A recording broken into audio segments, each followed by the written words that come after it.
And we are back. Black and a Half, episode number 246. I am Silas Lindenstein. I'm Samantha Rund. And this is longest running comedy podcast in Seattle. Probably. Now, today, we actually have a guest in today. We have director and world-renowned violinist Lara St. John. I do apologize if I say the name incorrectly. It's Lara. Lara. Our listeners, yes. Yeah, I know. I have a problem with names. It's always funny. Samantha, every time I do soccer refereeing, I have to check kids in, and I just tell them, I'm going to say your name wrong. I'm going to say your first name wrong. My name is Silas Lindenstein. I have my whole life, my name has been said wrong. So anyway, director St. John, they are on today for their documentary, Dear Lara. Got to say the name again.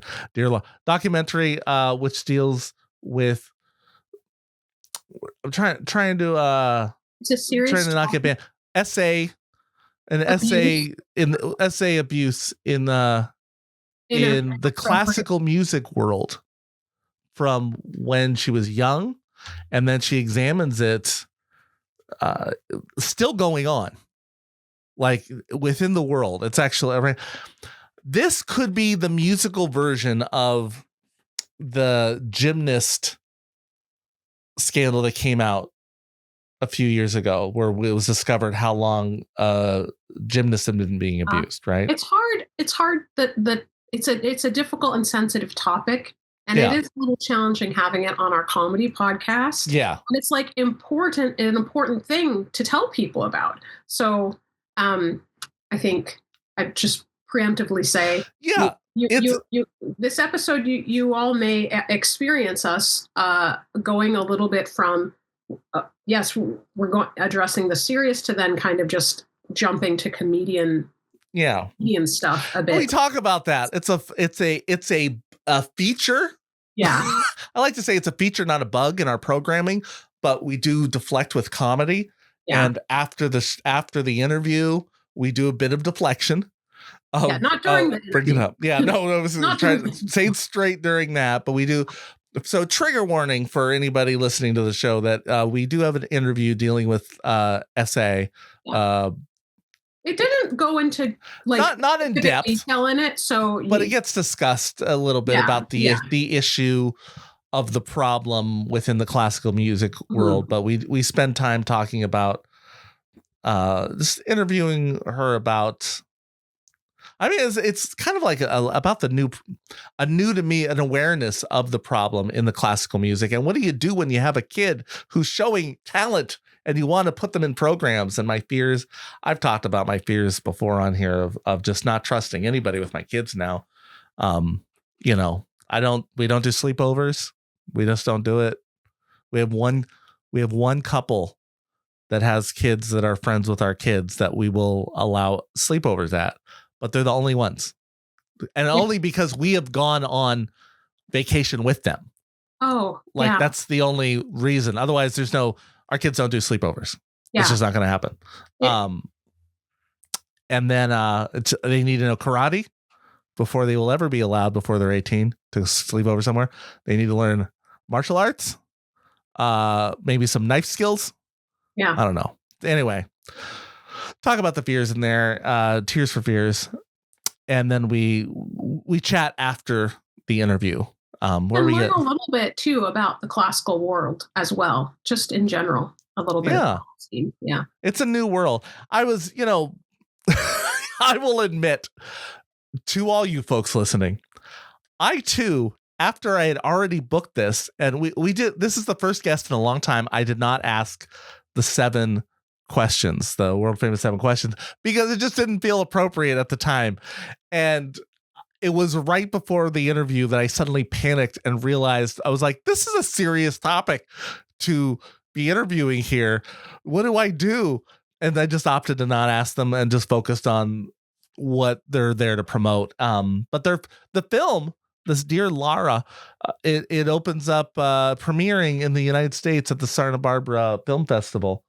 So, and then it's going to premiere in Canada, Europe, England, all over the place. So this is kind of a early coup, I say, of an interview before it goes international. We were able to get an early interview before the world premiere. I think that's great.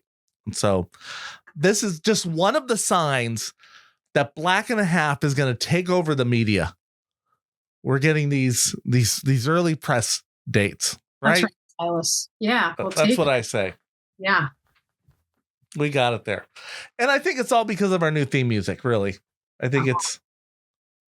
Oh my gosh! Sorry, I just was imagining our theme music with the interview. Hence, my eyes going like, it's so hard not to make jokes about things when we're doing our podcast. To be fair, I see other interview shows that have exciting music and then go into an interview. Yeah, no, and I love our music. I mean, yeah, so there, and our soon to be non AI generated podcast cover. Oh, I was thinking of our outfits. That too. Yeah. Yeah. That was exciting. Real faces, our actual faces. Though I might keep it to help hide the wrinkles. I could just keep the AI generated. Dude, if you want to ever play with it, you can actually say, make me 10 years younger. Well, I've done it for losing weight. Said, let me see a little, a little more muscle. How about if I had a little more muscle? Just wanted to see what it'll do, because it already is making me feel bad with all my gray hair. Anyway. Alice, there's nothing wrong with gray hair. I know. You're talking to the wrong person, though, or the right person. Yeah. If you want to feel good about your gray hair, talk to me. If you want to feel bad about it, talk to somebody else. Okay. Talk to my neighbors who make fun of it. All right. So here we are. Episode, please like, share, all the fun stuff. Listen, if you only get to listen to this sometimes on the podcast version, know there is the video version available on YouTube. Check it out, Black and a Half's channel on YouTube.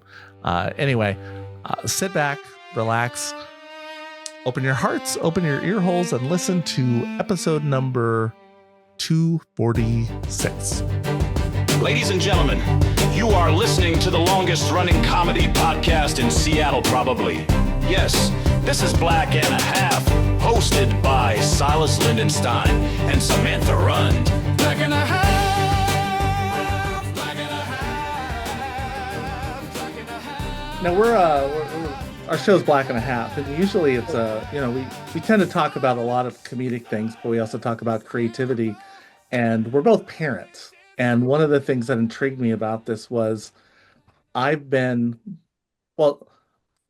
played cello. I hope I'm not outing you with the cello. No, actually, I was very intrigued and moved by the story. And also I was like, oh, you're a genius, because I've played violin growing up. Oh, wow. And then I was not to the level that you were by any means. And then I played cello a little bit, and I'd like to get back into both of them, but I have such a love of like stringed instruments. So, but that's great. I mean, that's what I always tell folks, like, even if you know a little bit about it and play a little bit, I mean, that's enough to sort of help your appreciation of music. You know, you don't have to be at this huge high level. Yeah, like you can have fun skating. You don't have to be able to do a triple axel. Yeah, right. I know. Right, you know? Exactly. Yeah. What I also like, I coach soccer, and one of the things I keep talking, there's been some recently in Washington out here. There was a sexual abuse thing. A coach was discovered, and I've said to friends, like, I don't know where my kids are safe to go to between, I mean, we've had we kind of everyone knew about Hollywood kind of anyway, but then with the gymnast scandal that came out, that everyone, again, it feels like things are just becoming more mainstream aware, but and Boy Scouts too. Recently. Boy Scouts. Yeah. And I'm just like, it never occurred to me classical music. Yeah, I know. It like never as this, occurred I was like, either.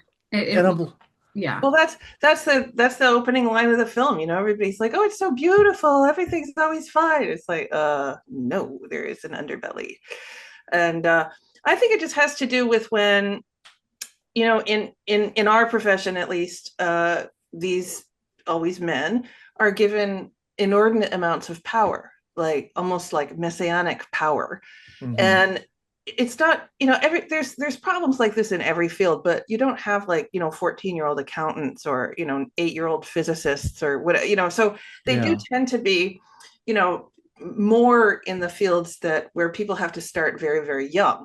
So you did see it in gymnasts, in the Catholic Church, the Boy Scouts. You have these adults who are given this power, and obviously there are a hell of a lot of violin and piano teachers who are very decent, great musicians and stuff, but somehow it does seem to attract these men who get off on using that power. And unfortunately for us, as you saw in the film, the institutions are very complicit, and they want to keep those famous men there. And that's what I wanted to bring to the world, is that, we have to stop this. And in order to stop this, we need to stop the complicity. And is that just, do you think that that's just talking about it? So to stop the like, because I'm like, well, what can I do? Like, part of me is just like, well, my kids are just not going to take any classes on anything. I just want to put them in a bubble. Yeah, well, that's not really a solution. Right. Sure. Well, what I'm hoping to do with some various partners, and eventually, is to have something called kind of the gold standard, so that you'll put your school through these ideas, and if they pass the gold standard, then that it's a safe place to send your kid. Like a lot of these schools, like I said in the movie, like they're like, oh, we'll just put in some windows and everything will be fine, and then they continue to let the professors teach off campus and things like that. So no, everything is not fine. There have to be a lot of absolute rules when it comes to children. And honestly, I consider children to about age 24, because your brain's still very malleable, and it can easily be damaged at that point also. So I'm also talking about colleges and not just students who are children. But yeah, they seem to think that these little band-aids will do something, but it's actually the whole hierarchy, which is built on protecting the famous man and considering the women, the children, the students to just be expendable. Do you think it's getting? Oh, how many years ago was this? Did you finish this, or was this the documentary? Yeah, that actual filming. Well, I guess like last year now, because it's January. But yeah, I mean, I think we got final cut in something like August or September. So it's not out there yet, and what I'm hoping is that it'll be like a little snowball that creates an avalanche. Like it'll really get people talking and saying, why is this happening? Why does this keep happening? Lara says it's still happening. Yes, I do, because people talk to me. And we need to get people to say this is not acceptable. Yeah, it's like so important to get that story out there, and for people's assumptions as well. Because I'm just thinking, when I went out to LA, or doing things in the acting world, I was prepared to know, like, hey, look over your shoulder, or just like, don't trust such and such. Like, these kinds of things happen here. Fortunately, that didn't happen to me, right? But I did have a couple of odd propositions, though, Silas. I don't know if I ever told you about those, which is funny because they were more in comedy, which I was not expecting. That was something because I was new to comedy, and so I hadn't been prepared for that. I didn't have that story. So I could see, how important it is to let people know, hey, this happens in this world where you think you're going to be ultra protected, and where it's like seems to be very Right. good feelings and highbrow and clean, or just, just lovely, that most people don't even think that. They don't even know to look out for it. Well, And and maybe something happened to you in comedy because you weren't expecting it, and therefore you were at a more vulnerable. I think these people can really feel, they have like a sixth sense for who the vulnerable ones are. All of these, I call them predators. mhm. And yeah, I mean, there's been whisper campaigns in music schools for years. Oh, don't take lessons with him. Don't, be careful. Don't be in a car alone with this guy. Why should there have to be that? That really just has to end. You got to get rid of the cancer and not the symptom. It doesn't make any sense. Right. And I don't know. I hope this will really bring that home to a lot of people in my profession. And I'm also hoping that, because I'm relatively, well, it's a small profession. So, I mean, within that, I'm relatively well known. And this is the first time somebody who is kind of well known within the profession who's saying, geez, man, you got to stop this. And from their own experience as well. So hopefully people will listen this time. I think there's part of me that wanted this to like, it's hard to believe at 2026. I'm like, there's a 78-year-old Is man who it has hard not. to believe? Do you I don't see know. what's going on in the news? It's hard I'm for me to sorry, believe. Silas. I know. I think it's the At same any moment problem with it like sounds so loud. comedy where it tends to be people, in comedy people tend to be a little more forward thinking, or they're open to ideas because they've talked about stuff. Generally, I think a bunch. I know there's not. Mhm. But then I think of the arts and I think of classical music as so like, and I'm just like, how people in the arts feel like they usually hear about things and start identifying problematic behavior earlier. And I mean that maybe that was just a gross assumption on my part early on by bad influence of a bunch of liberal-minded folks that I first went to school with, thinking like, oh well, everyone's progressive here. Yeah. And then to I don't know, I'm Like, just baffled. It's 78. I'm like, I'm just starting to think when like how did they get this old without seeing other scandals and going, "Oh yeah, that would be bad. That's me. Oh, I'm doing something wrong. I better stop now." Because they Like, thought it was that it was deserved. That it was like a perk of the job or something, like a parking space or something. I mean, I don't think these people really thought they were doing anything wrong. It was just like, oh, well, this is a student, so I can do anything I want with this person. And I mean, these people are really uh, evil. And also, if you think about it, comedy, it's all about what's happening today, or yeah. it usually is. And Mm, our profession, it's basically playing the music of dead white men yeah. and old white men. And only now are we seeing, in the real sort of thought-provoking areas of classical music, which is basically composition, conducting, those are still sort of 5 to 10% women, and because of that, and you as you probably saw in Catherine Needleman's mosaic bit in the film, all of the people in positions of power, nearly all in all of the American symphonies, are still American and Canadian, are still they're men. So you might have 30 violinists who are women, but they're all in the second violin section. The concertmaster's a man. So this keeps happening where, oh, it's okay, we have women here, so it's just fine, but they're actually in subordinate positions always. And so it's not just fine. you know and so she's basically spent the past 6 7 years pointing that out, and I'm sort of on the other side of it. She's more about the orchestral side, I'm more about the educational side, because of the respective things that happen to us. But yeah, it I think it's because we're in a past century, basically, in various past centuries. And those composers, I mean, Beethoven is a god to everybody at these schools, and so therefore the man who teaches you about Beethoven is also a god, and you must do everything that man says. That's the general feeling, Yeah. I think. So what would you tell a parent like their kids like, oh, has a little is a little gifted in one of these instruments, and they're looking at schools or something to progress the child. What kind of warning would you give them as far as there's part of me that's like, oh, no, I don't even want to trust somebody saying that they're really good. What if the ulterior motives are going to get them in there? Like, what would you? That has happened. Yep. Oh God. What would you like? So how? What did the parents look out for? Would you just say like, be present all the time? Don't let that.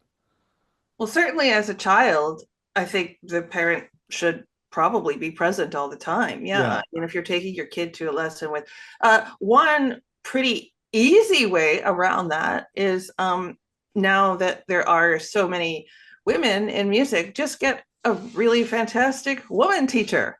Yeah. Because of the hundreds and hundreds of people who have reached out to me, not one have had anything to say about a woman predator. There's never been one. Yeah. So that's one way of doing it. The other is just to really, inform yourself about, I mean, if you're talking about colleges or something, just be informed about what are their procedures, what are the walls they have in place to make sure that that doesn't happen. Do they have windows in the studios? I mean, just little things like that are really, really super important. And you should say, go watch Lara's movie. Well, it is, it tells you things. Yeah. How is it? Is it hard? It's not a fun, like the topic isn't like delightful. How do you go through press days just and even just editing? Like, is it hard to relive this over and over? Or well, it's hard to it's been hard to have so many stories told to me. I mean, it just every single one I think, oh, this could have been avoided. Oh, if only, oh, if and it does sort of bring one down a little bit. You have to learn to compartmentalize a bit, obviously. And I think that in the end, and I have my ups and downs. At one point I had to take 10 months completely away from the subject and the film. And it was partly because of COVID as well. I felt like the world was ending and I was like, wow. I think we were all kind of that'll like knock them out. Yeah. Yeah. So I don't know. It somehow the sort of vision of basically next week the Santa Barbara premiere. I mean, thank God for Santa Barbara to be taking a chance on a first time director and giving us this world premiere. And like just that's just been in my sights the whole time. Like, even if I can hardly get up in the morning because I just heard another story or I just did this, it's like, come on, we got to get this out there. We got to get this out there. We've got to clean this up. And you're at the vanguard and you're the one who can do it. You have to speak for all these people. And so that's just been getting me up every morning and keeping me going throughout the past 6 years, I guess. There was a mention, I'm trying to remember if it was you or somebody you're interviewing about not having trouble finding joy in music. I think it was Zenaba, probably. Okay. She was talking about, she was in the Nashville Symphony, and she was talking about how just so much of this kind of coming down on one's head kind of takes away the love of music, which is why we're supposed to be there in the first place. Mm-hmm. And that has definitely happened to a lot of people that reached out to me. I'd say over half of them no longer play their instrument if something bad happened to them, and then even more don't even listen to music. So they've completely lost that joy. It's been ruined for them, and that makes me like, that's what sort of keeps me up at night and keeps me from getting out of bed. It's just like not only the joy that's been lost, but like the brain drain. I mean, the talent that left the field, like the women who are abused out of the field. And people ask, like, well, where are the women? How come there's no, women concertmasters and this and that? It's like, well, like, think of that road that they have to go upon, which is so much more difficult than it is for men. And I won't even get into there's obviously, I'm a particularly pasty version of white here, but it's classical music is also a big problem when it comes to race. And there's a few organizations that are really doing a lot for that. I support the Sphinx a lot. They're based in Detroit, and they're kind of a competition and a whole sort of family of folks who really encourage Black and Latino classical, especially string players. Mm-hmm. And they give out scholarships, and they do so much. I mean, I've judged their competition a couple of times, and in the past 20 years, they've made a huge difference. But there's still pushback on, on all that kind of stuff from well, basically, you've got these men who've been allowed to do whatever they want for the past hundreds of years, and all of a sudden people are saying, no, wait a second, also we can do that, and hey, maybe we can do it better. And and of course they're going to push back and say, oh no, well, it's all about quality and only white men can do it, or kind of like the Vienna Phil and all these places that only a few years ago even allowed one woman into their orchestra. And it's glacial, the pace at which this is improving. And it's so wild to me that just that train of thought, it's like, I don't understand how people you came out of a woman in some fashion. You exist because of a woman. How can you hate women so much? How can you think that they're so lesser? It's just this disdain. Well, yeah. Somebody once pointed out, this Israeli conductor, actually, she said, for example, in those big parts of classical music, like conducting, like composition, and you have basically, to be really kind about it, maybe 8% women. Mm-hmm. And now that we know that talent in music is gender equal, I mean, it's not shot putting, for God's sakes, and now that we know that, that means actually that a good 40% of those men are not really, they're probably quite mediocre. And mm-hmm. So they have a real vested interest in keeping women down in order to keep their jobs. And so that's what we see over and over and over again, is the exclusion of women. And that leads to harassment and abuse every time. I always wonder if that is conscious, or if it's this flight or fight response. Is there something in their lizard brain trying to keep women out that they're not aware of? Because I'm I have a hard time wrapping around the idea of somebody going, well, I got to keep the women out. Is this, I know what's happening, and I'm just curious if it's conscious or. It might be a subconscious bias as well. I mean, it might just be something that is driven into people. I mean, like I said, almost all of the pieces played by orchestras are by dead white men. There's no women, and so those are the gods, and those are the people you must follow, and therefore women aren't part of this. Mm-hmm. And they weren't allowed to be, obviously, for years, but there's actually more and more, there's these initiatives, the Boulanger initiative for one, that has actually started publishing works that were not published by women because they weren't allowed to be published. They weren't allowed to, but they did write. A lot of women wrote in the Romantic and even the Baroque period. And so they're starting to find all of those manuscripts and bring them back to light again.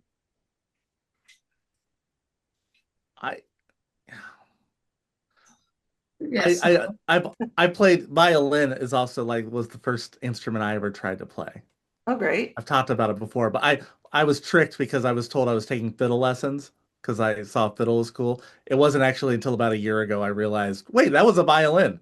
I didn't realize. Well, they're the same thing. I mean, yeah, it's just a different kind of music. And but I was playing Mary Had a Little Lamb. I'm sure that's probably taught in both classes. I think it's probably, that's like a by fiddles and piece. But you started at 2 years old? Well, 2.5 to be. Okay. You were okay. Not that gifted. Well, I mean, the violin was a lot smaller, obviously. It's also incredible. You didn't break it. It's hard to imagine a 2-year-old having a violin and not just immediately smashing it. Huh. Well, because I don't. Our 2-year-olds. Right. I mean, mine wouldn't.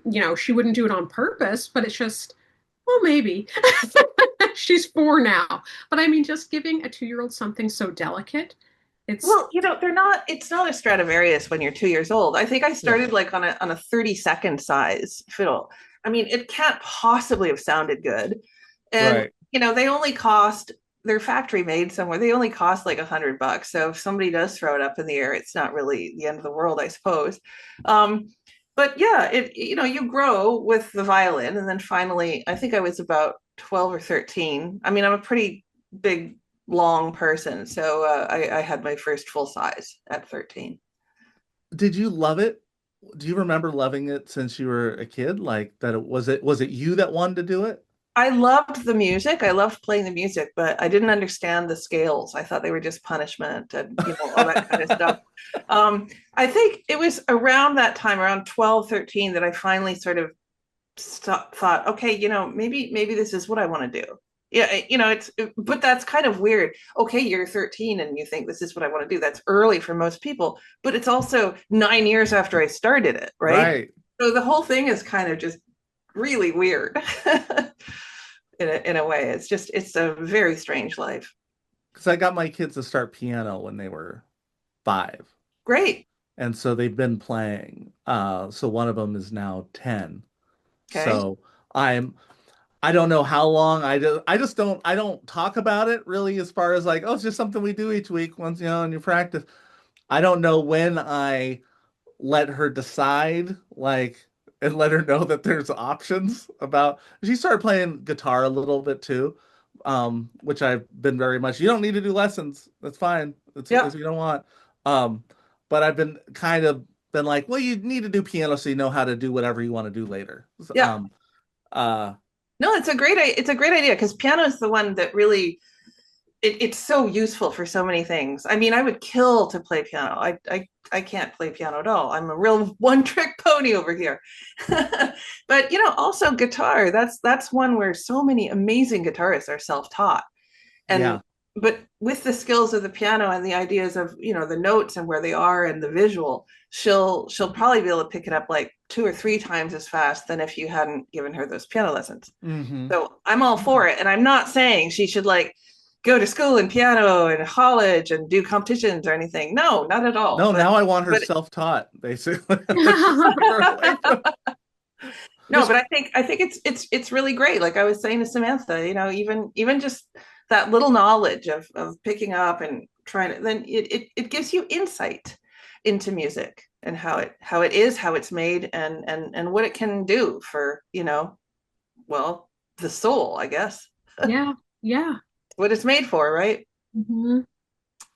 For the soul. I think looking at our time here, I think I'm about out of time. Oh, I babbled. Sorry. That's no babbling. Fantastic.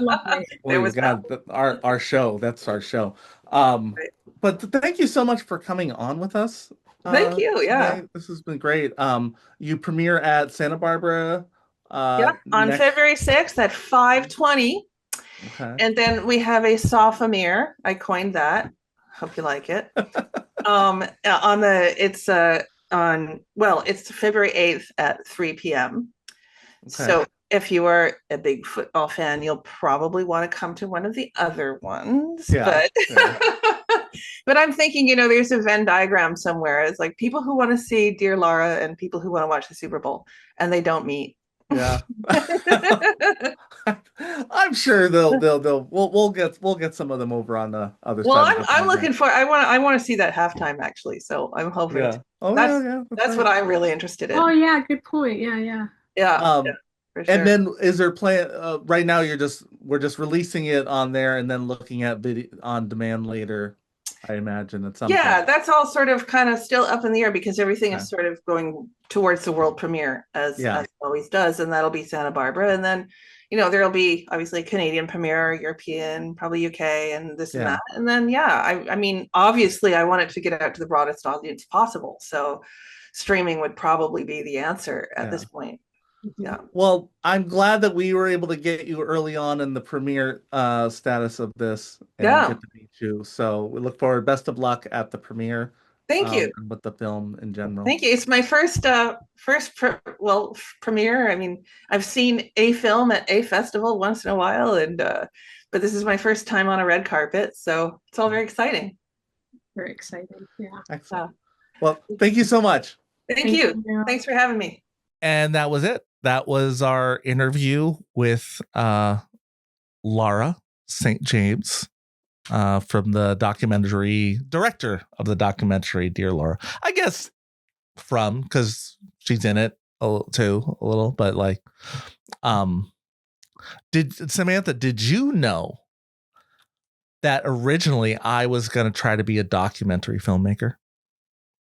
I did not know that. Yeah. My dad originally, like the very first thing you remember ever wanting to do? No, that was Jedi. But the second, no, when I was like in high school and I was starting to think about doing like, making movies or something, my dad was like, you should do documentaries because you'll get grants to do a documentary. And then you use the grant money to buy the film equipment to go shoot it. And that's just what you do. You just write a grant and you get money and you go do it. And I was like, that sounds like a good idea. That's how impressionable I was as a kid.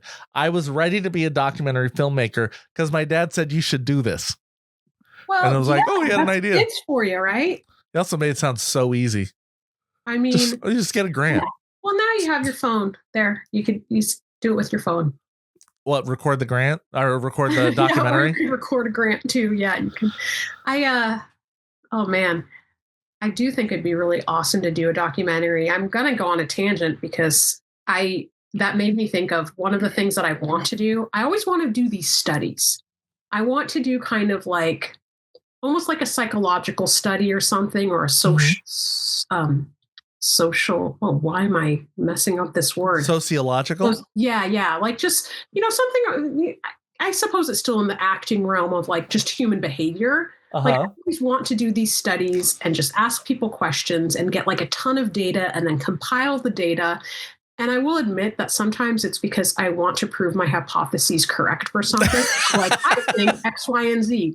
This is an intuitive feeling I have. I would like to study, get enough data, and then I could like, I forgot about that. It's something things that I would Wait, which part did you forget about? Just that this was a whole thing that I wanted to do. Studies? When you were talking about your dream of being a documentary maker. I could see you as a researcher. Yeah. I could have seen that. That seems very you. Yeah. Yeah. It's like the other half or whatever. That's the dream real job. Well, I guess it's a mix. Like, because I thought it'd be great to be a psychologist or actually a couples counselor, like a relationship or mediator kind of. Oh God, I am. Huh? I am a couple counselor. I've got advice for couples. Let me tell you. Well, I mean, it's not necessarily, it doesn't have to be romantic. I think I just like seeing things from different, like people and their different points of views, and then helping them like have peace, or helping them figure out like, hey, we can figure this out together, or you go here and I go there. So you have the idea of being a counselor, a couples counselor for non-romantic relationships. No, it could be romantic, but it doesn't have to, because sometimes there's stuff with like siblings that are having issues, or best friends, or coworkers, or blah blah blah. It doesn't always have to be just people who are in a relationship who could use a little counseling. Okay, but is there counseling for is there couple counseling for siblings? Well, it's probably not called couples counseling. It's probably like relationship counseling, Well, I don't know though. It is relationship counseling. You're right. I know some people have gone to like, I heard this from a friend. It was after their father had passed, and they did like a big, huge family counseling session with all the other siblings and this and that. I don't know, Silas. I have a family counseling. I would have been in school for a million years. It's like, so I suppose that's where one of my research ideas came from, because it's like, well, I could go back to school, or I could just independently do research. And then none of those things happened, and we podcasted. So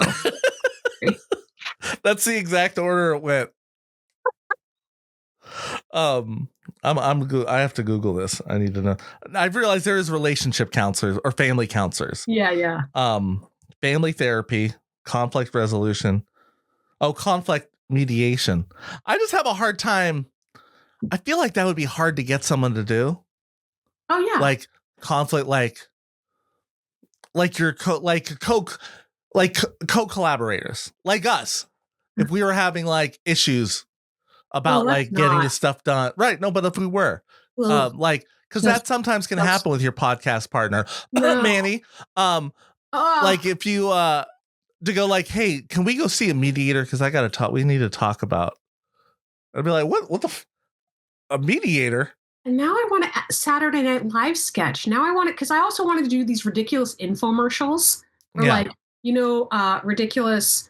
We're so off topic. I'm so off topic. No, the ridiculous version of training videos, corporate training videos. Yeah. I wanted to make ridiculous versions of that. Anyway, but when you were saying how nobody wants to go to a mediator, it made me think of what a hilarious Saturday Night Live sketch that would be. Of like, but you didn't see this mediator, and it's Martello Hernandez, or what is his name? I forget. Like, I don't know. I could just see the possibilities of these characters, or better yet, us, right? So that we could, sketches. Look, Samantha. I think we need a laugh after this interview because, folks, I mean, you've come in. If you're this far, you already listened to the interview, right? It is a hard topic, right? Like sexual. I don't want to get edited by Facebook or whatever. Well, not that that's is on Facebook. It doesn't matter. Yeah, SA. That's for sure, SA. Right? Although, especially of minors, right? It's a hard topic, but I watched what's funny is I'm doing a practice rewatch. And we just got through one of these. It wasn't a music teacher, but it was something a kid was going through. It's actually, I believe, the thing that gets the lead character off the show. Bobby leaves, it's a case about an SA minor that he has to. Thanks for ruining the practice for me. I've never seen it. Wait, I thought you said you haven't seen it in a long time. Is it Dylan? Is it the blue-eyed guy with the black hair? Is that the one? I was getting it confused. I was thinking The Good Wife when you said that, and then I was like, "Oh no, practice." Dylan McDermott. Yeah, Dylan McDermott. That's who it is, right? I don't know that I've seen it, but I just remember like some of the advertisements. Which amazed me. I can't see it because you ruined it for me. Ugh. It had some Dylan McDermott. It's funny, he's the lead, but I don't think he was the strongest actor on the show. He was just beautiful. He's a beautiful man. But like the guy who played Eugene Young, who I guess I just imagined Eugene Levy, and it was really funny to take this seriously while imagining him. No, who's this guy? Because his name is Steve Harris. He apparently was in someone told me he was in a movie that made a lot of people like don't like him because of his character. He was so good as his character in some movie that people like, because I was like, how come this guy's not booked all the time? Because he was great. I was like thinking maybe did he just get rich from this role and so he doesn't need to? But let's see, Steve Harris, what was it? He was in something. Oh, Diary of a Mad Black Woman. He's in that. He plays Charles McCarter. Like, apparently, I haven't seen that movie, but apparently he's so good in it. People hate him because of them. Like, isn't that like a weird thing? Like, you're so good. People are like, they think you're the character now. Yeah. They don't want to. I don't want to see that guy. I don't like him. What he did. That was an actor. He was just really good. Mm-hmm. And he was like the best. I was watching, the practice was on when I was in theater school. So we would talk about like, he's the best eye actor. So much goes on as his eyes in these moments. It was so good. I had to look everybody up because I was like, I don't see any of these actors anymore. What is your shirt though? There's no place like 127001. It's a nerd shirt because that if you set up a network at home, that's the address of home. Oh, that's awesome. So it says there's no place like home.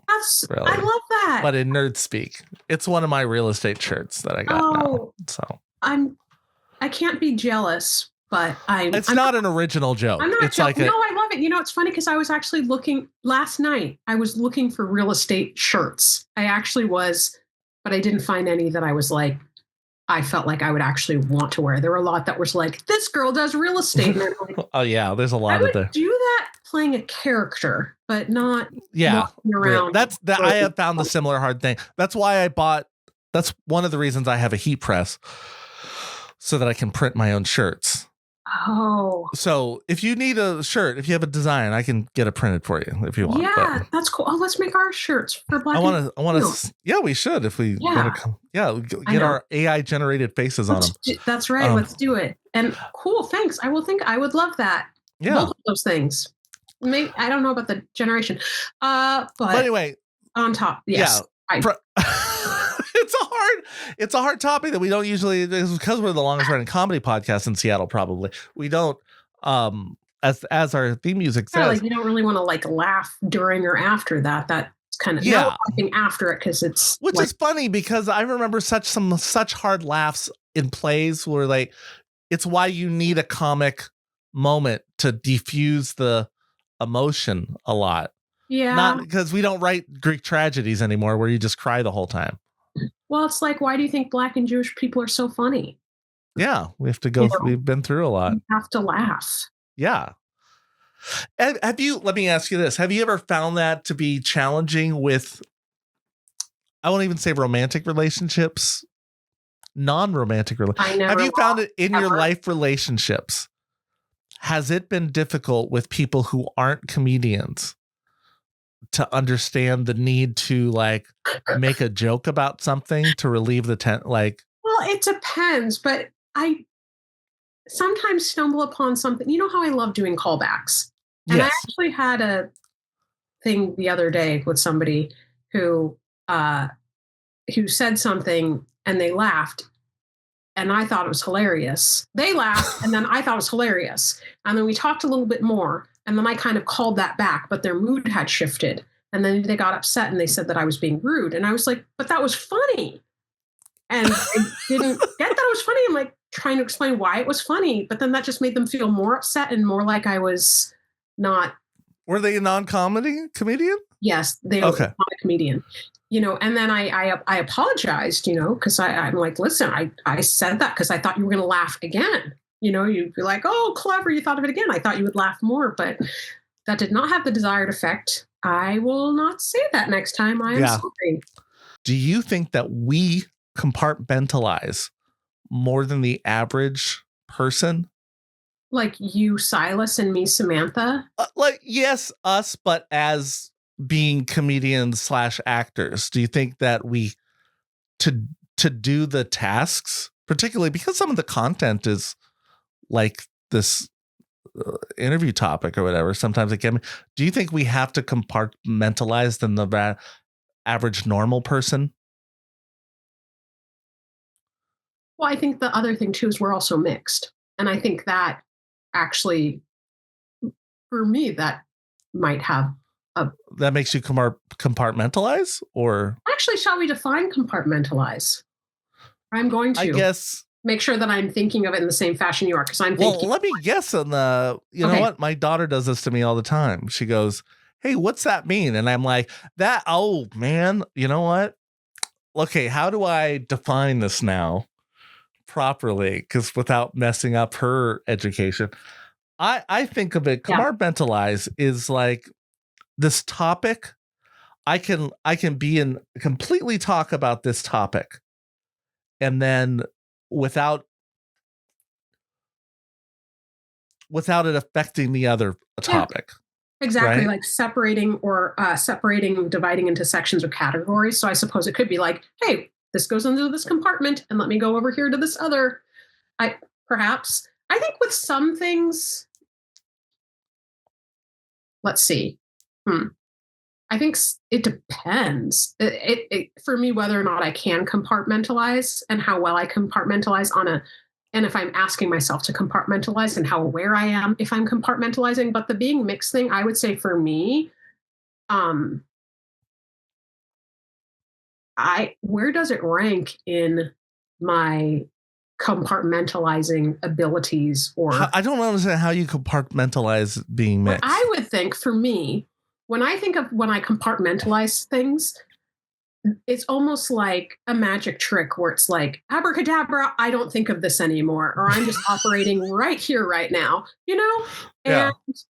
And for me, sometimes that's come from, just like, I'm the only brown person in this room right now, and I don't want to feel uncomfortable. Abracadabra, I'm not worrying about it anymore. Or I think they said something racist, but they might not actually be racist. I'm going to give them the benefit of the doubt. Abracadabra, let me just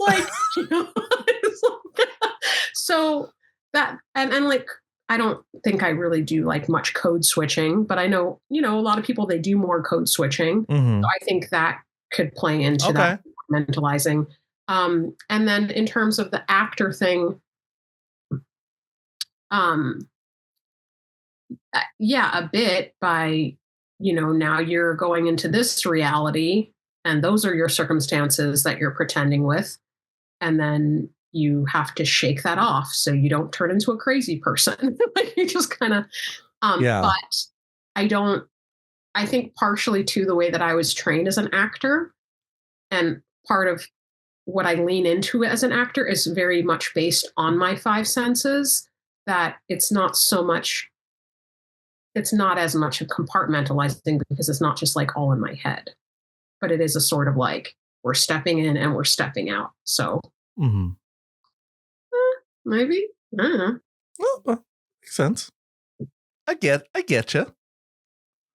I hear that. Yeah. I suppose when the jokes, when it was a joke that was supposed to land and instead you cry, or you end up not, then you probably were not in the right place. You were you maybe shouldn't have been compartmentalizing into comedian zone then. I don't know. I mean, these predators also probably compartmentalize it, right? Because like I've looked at I was watching the morning show. The morning show? The Apple TV show, The Morning Show. Where the lead character in the first season, one of the leads, is played by Steve Carell. He is basically the Matt Lauer. Right? You remember Matt Lauer from the Today Show, who found out he had like a button at his door on his desk that would shut the door, that would lock the door and stuff. No. So he got kicked out after the huge sexual essay allegations. Essay stuff that he did, right? And he was just known. Everyone knew he's a nice guy. Nice guy, Matt Lauer. Oh, it's just Matt Lauer. Just such a great guy who reported on the Hollywood essay scandals, right? And would do all this and talk about, well, this is horrible, what's going on. But they compartmentalized what they did versus what the Weinsteins did, right? They could separate it completely. Well, then I don't even want to say that I compartmentalize. Well, but everybody does, right? I know. Like, to everyone a certain does. amount, and then when is it healthy and but not? They don't. Some people just cannot understand the difference between their own actions and someone else doing the same action. I mean, I don't know. I mean, I see what you're saying, like the hypocrisy. Yeah. But I also wonder, is it true that they couldn't see the difference? Or they just didn't care? Because, I mean, we don't know the kind of mask somebody is wearing. I mean, that's true. When somebody is lying to themselves, like, how much are they lying to themselves? And, like, when somebody's lying to themselves, are they aware of it? Is it a subconscious thing? Like, there's nothing like having somebody you love lie to your face that might F up with your mind on that. But I do question that, because I do think there's levels of lying and levels of manipulation. So what about, I mean, this is not the same, how you have people who will say, people who receive welfare being against other people getting welfare because, well, I need it. They're abusing it. Because they assume other people would abuse it, but they themselves Well, no. I feel like that's a broad category, though. 'Cause, I think, like, maybe if we just, how could I make that? Like, if Sally says that about James, and Sally's situation is different than James, then it's not necessarily hypocritical. But if they have the but same, they're the same. Like, no, I'm saying when it's kind of the same, but they think the other person's different just because it's not them. If it's exactly the same situation, then that doesn't make sense to me. But it makes sense to them. I think, isn't that a compartmentalizing? Have you ever heard somebody with the exact same situation say that? Like, the pretty exact close. same situation? I mean, give me a situation. Every Republican in Minnesota or not, Missouri, like, they do complain about you see people committing fraud, complaining about fraud, but they earnestly think they've done nothing wrong.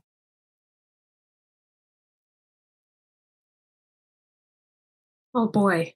I believe a Donald Trump thinks that he did nothing wrong, even though he did exactly the same thing as someone else. Well, who they're saying that was wrong. I think it could be one of two things. He legitimately doesn't think he did anything wrong because he sees those situations as different. Or he's lying and that he knows he did something wrong. He doesn't care, but he will still say that he didn't do anything wrong because you can't say you did something wrong. But I think somebody could do something similar, but see it, they have created some difference in their mind that they don't see it as being the exact same thing. Do you think that's what most people do when they're doing wrongs that we all know are wrong, that they think that they are, well, it's different for me? If they if people understood the situation, they'd see that this isn't as wrong. That's where I feel like it's so nuanced, because I feel like sometimes there really is a difference. It could be minute, but there is some difference that they're clinging on to. And sometimes that could just be the cover up of their own guilt, of then they're lying to themselves because they don't want to feel guilt, or they could be a sociopath or something. I feel like there's. But I mean, these Catholic priests, right, that did stuff, they have to know it. They know it's wrong. Like this, what I don't get from this documentary. Oh yeah, I totally. My mind went so far away from the documentary. Right. No, but even like people. I thought the Matt Lauer thing, because it was closest to this kind of thing where they're reporting on it, but don't know, but think that they're different. These 78-year-old men committing this, I'm like, how do they not? They know it's wrong, right? They know it's wrong. They have to know it's wrong. Honestly, I don't know what people think, because people's minds yes, first and foremost, obviously it's wrong. It's wrong and it's horrible. Whether or not they know, they actually believe that it's wrong. Do you think they think everyone else is wrong and that it's not wrong? I mean, I don't know. I don't know. Because I've watched, certain I found documentaries with cult leaders to be quite interesting. Like, I've watched several documentaries about cults or cult leaders and this and that, and seeing the things that people do and or believe because they've been so brainwashed into it. And then as an actor myself thinking, like, how would I play this person? Or I don't know, the psychology behind it. Yeah. The lies and or the weird belief systems have to where my judgments, reality judgments, they would have different judgments based on their beliefs. But I do question it, because some of those people at the top who are saying this stuff, it's like, well, they have to know. They have to know. But I also don't know, because of how twisted their minds are. Like, how twisted their reality is. To be able to even justify in their own head what they're doing. How twisted their reality is to even be able to do something like that. I am also, I know I'm probably compartmentalizing a bit, since that was the word of the day. because it's too horrifying to think about some of the things that people do. And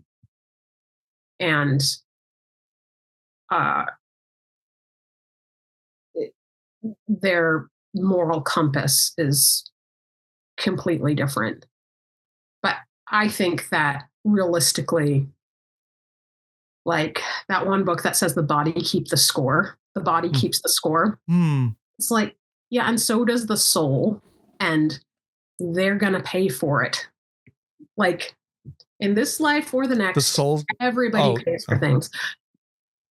I don't think that's the title of the book. I just made one up. Like the body keeps. It should be. The body keeps the score is an actual book. That's a good title, though. The body keeps the score is an actual book, and so does. Oh, that's my tag on. No, the body keeps the score is written by, I think, Bessel Vandenkirk. I don't know if I said his name right, but he's one of the leading trauma experts in the world or something.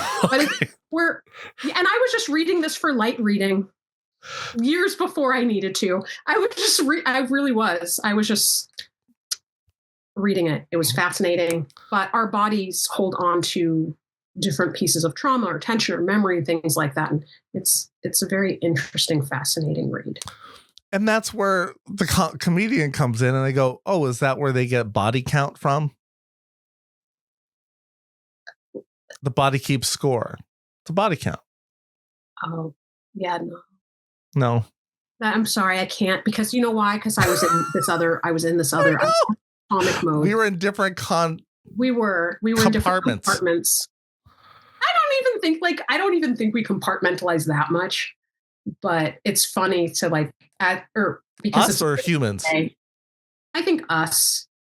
We don't compartmentalize. I don't know. Do we? We're just like a buffet that you just spilling all over. You know what? Maybe the carrots are with the cucumbers. Oh, like a different buffet. Just going wild. It's going bananas. That reminds me. But I feel like since I am in this other reality zone again, I do really commend our guest, though, for having the courage to speak up and make her film. And it's very, very important. It is going to make a difference, And apparently in her in the classical music world, she's known. She's a known person. And it's which you need. You need the people who are known to speak up, right? Yeah. They got to speak up. And so it's a big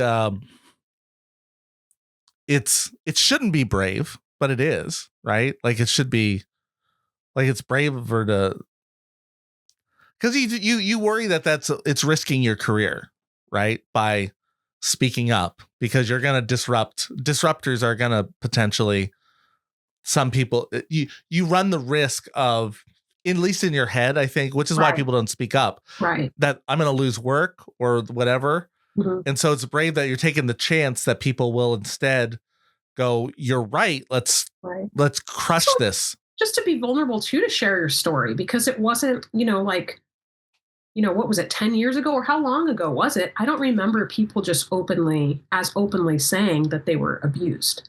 Yeah. No. And I wonder if Me Too hadn't happened, if they would have been able to this would have been able to come out. Yeah. It's hard to know. Yeah. Yeah.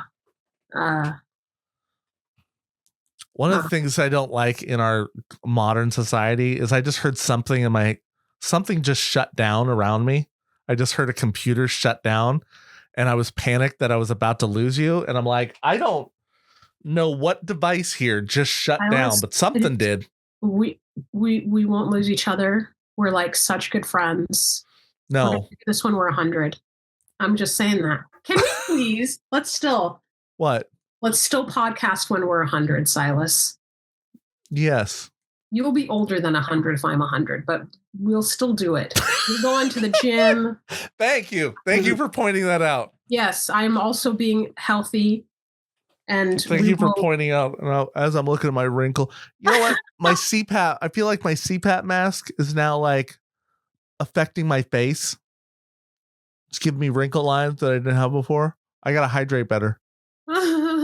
or I'm going to have to hold my face like this while we podcast. You can do that. To pull. Make some custom headphones, That pull my face back. Well, you know what? Let me get you a wig. I can glue it on right so, and we'll just pull it back. I don't know how to do it. What's that called? A facelift? Is that a facelift? Yeah. That's what white people do, right? Facelifts? Some of them, yeah. Yeah. You know what's funny, Silas? It's doing stuff to my eyes. But I need headphones that also give a facelift. I don't know, because you said white people, it just made me think of, I don't think anybody from my work listens to this. But if they do, hi. Speaking of white people? Yeah, exactly. I will so often be at the meeting and be like, I'm the only brown one here, whatever. But I don't say that. I just think it sometimes. But it's funny because like one of them, and she's so sweet. She thinks I'm so much younger than I am. It's so obvious. Oh, yeah. And I just think it's sweet. Actually, I think I said, well, the first time she said it, I was like, oh, I'm not that young. And she was like, oh, yes, you are. And I was like, okay, well, thank you.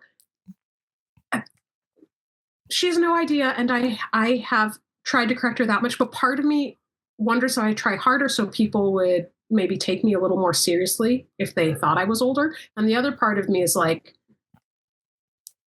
let's just feel young. Did they think you're 20?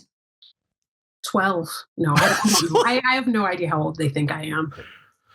It's just she referred to me as a pretty young thing. And then she apologized because she's like, oh, I didn't mean to objectify you by saying that. I'm like, no, it's okay. Because she was respectful about it. She was just sweet. And I was like, no, it was nice to hear somebody say that about me. I haven't heard that in a while. I'm not that young. Yeah. I go back and forth now about being annoyed if someone implies a youthfulness, it's something that's going to be irritating to me, to that you're creating a friction point for me to just purchase something or whatever, obviously unnecessarily. Alcohol. Or being like, oh gosh, yeah, well, sure, I could pass for that. And then I'm like, now I feel like you're just mocking me, thinking that I don't look old. Like I have to shave every day to hide the gray. That's it. Oh, anyway. Oh, well, we've gone on and on, even with our cutout section. But hey, I was glad to get a guest in today. Glad we could do that. Everyone go check out that movie. Premieres next week in Santa Barbara. Yes. Well, this week, because if you're listening, it's this week. It's actually today. So go to Santa Barbara. Go Santa Barbara. Black and a Half. Black and a Half. Ladies and gentlemen, you are listening to the longest running comedy podcast in Seattle, probably. Yes, this is Black and a Half, hosted by Silas Lindenstein and Samantha Rund. Black and a Half.